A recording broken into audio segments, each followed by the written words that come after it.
ભાવનગરના સુભાષનગર વિસ્તારમાં રહેતા પરજન્યભાઈ ઉમેશભાઈ ઓઝાએ ઘોઘા રોડ પોલીસ સ્ટેશનમાં એવા મતલબની ફરિયાદ નોંધાવી હતી કે રાજદેવસિંહ વાળા પાસેથી તેમણે 70,000 રૂપિયાની રકમ વ્યાજે લીધી હતી અને 3 વર્ષ દરમિયાન દર મહિને રૂપિયા 14,000 વ્યાજ પેટે આપ્યા હતા। ફરિયાદ નોંધાઈ તે દિવસ સુધીમાં 5,04,000 તેમજ તેઓએ મુંબઈ ખાતે ફરિયાદીનું એટીએમ કાર્ડ બળજબરીથી લઈને રૂપિયા 1,25,000 તેના ખાતામાંથી ઉપાડી લીધેલ છતાં ફરિયાદી પાસે વ્યાજ અને મુદલની પઠાણી ઉઘરાણી કરતા હોય જ્યારે ફરિયાદીએ ભૌતિક મેર પાસેથી વ્યાજે 40,035 લેખે લીધા હતા અને દર મહિને 15,000 વ્યાજ પેટે આપતા હતા। ફરિયાદ કરી ત્યાં સુધીમાં 1,80,000 ચૂકવી આપેલ હોવા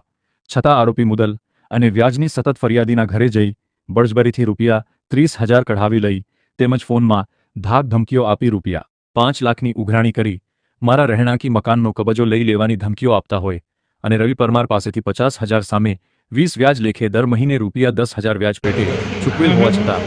તે અવારનવાર ફરિયાદીના ઘરે જઈ તેમજ ફોન પર વ્યાજ અને મુદલની પઠાણી ઉઘરાણી કરતા હોય। આમ ઊંચા વ્યાજના ખપ્પરમાં હોમાયેલાએ ફરિયાદ નોંધાવતા પોલીસે ત્રણેય આરોપીને ઝડપી લઈને આગળની કાર્યવાહી હાથ ધરી છે।